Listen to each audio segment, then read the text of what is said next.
Gabor, as we come towards the end of this conversation, just to close the loop on something you mentioned earlier, which is women and increased rates of chronic disease. I don't want to leave that open-ended. Could you just explain maybe why you think there may be a relationship there? Well, if you take something like multiple sclerosis, which I've mentioned a number of times, the gender ratio in the 30s was about 1:1. Yeah. So if each man diagnosed, there'd be a woman. The gender ratio now is 3.5 women for every man. Now that tells us a few things immediately. Can't be genetics, because that doesn't change over a short period of time. It can't be the diet or the climate, because that doesn't change more for one gender than the other. What is it? It's stress. Now, if you look at those 4 character traits that I said contributed to the onset of illness, the emotional concern for the needs of others, the suppression of healthy anger, the identification with duty, role, and responsibility, the belief that you're responsible for the people's emotions and you mustn't disappoint anybody. Which gender is acculturated in our society to take on those traits more than the other? Of course, it's women. So women have 80% of autoimmune disease. Yeah. 80% of autoimmune disease are women. And a big mystery. It's not a mystery. They're acculturated to play a certain role. Their role has always been to absorb the stresses of their families. There was a study in Sweden that showed that, this is remarkable, that if a woman was depressed prenatally, that increased the risk of a late premature birth, 32 weeks to 36 weeks. If the man was depressed, the father was depressed prenatally, that increased the risk of an even earlier premature birth. Why?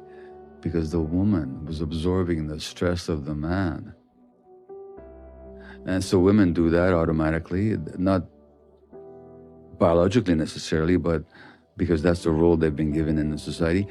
Plus that they have to go out and work now as well to make a living and to make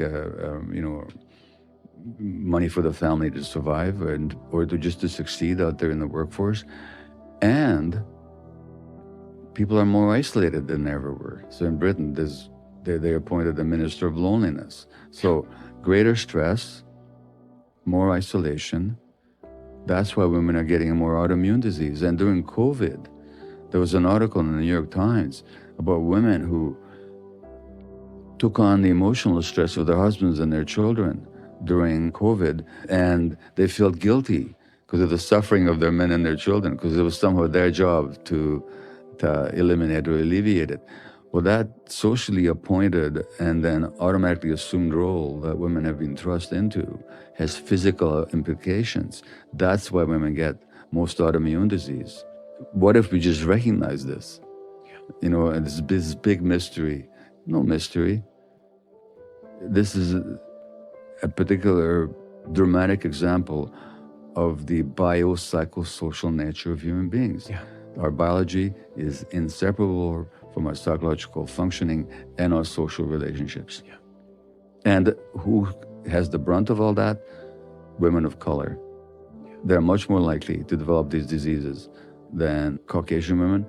Why? Because of the added stress of social and racial oppression or exclusion. I guess the culture, the society around us impacts so much of how we experience the world and what we chase and what we pursue and how we are. And of course, it can take a long time for culture to change. Yeah. I'm not saying that people have to wait for the society to change. If they did wait, it'd be a long, long wait, I would think. So there's a lot that we can do, even in the context of this culture. Now, of course, what we can do is not totally freely available equally to everybody. Let's face it, certain classes of people have much fewer options than others. That's just the reality of this culture that we have to really look in the face, you know. But there's still a lot that people can do. But if I can go back to the confluence of your book and mine, you have these 3 concepts of the healing concepts of alignment, which is I call authenticity, becoming true to ourselves. That's available to all of us. You talk about contentment, which I talk about in terms of acceptance, just actually recognizing how things are and being with them. Not necessarily that we don't want anything to be different, but that we don't stress ourselves about things. thirdly, what you call control, which is we've already talked about, what I call agency. Those are some core healing principles that, interestingly enough, both you and I, without any discussion or awareness of what each of us is writing, why did we come up with that? Because they're real. And we've seen them both in medical practice and the function of them. Now, I add anger, another A called anger, which is, I think it's very important for people to be able to say no, and we have a system in our brain for healthy aggression. Just as we have one for play, for love, for lust, for fear, for grief, we have systems in our brain for anger. Why? Because it has to protect us. So I think people need to be angry, not enraged, not chronically resentful, but they have to be able to say, no, you will not do this to me. No, you will not enter my space. No, you will not manipulate me. No, you will not use me.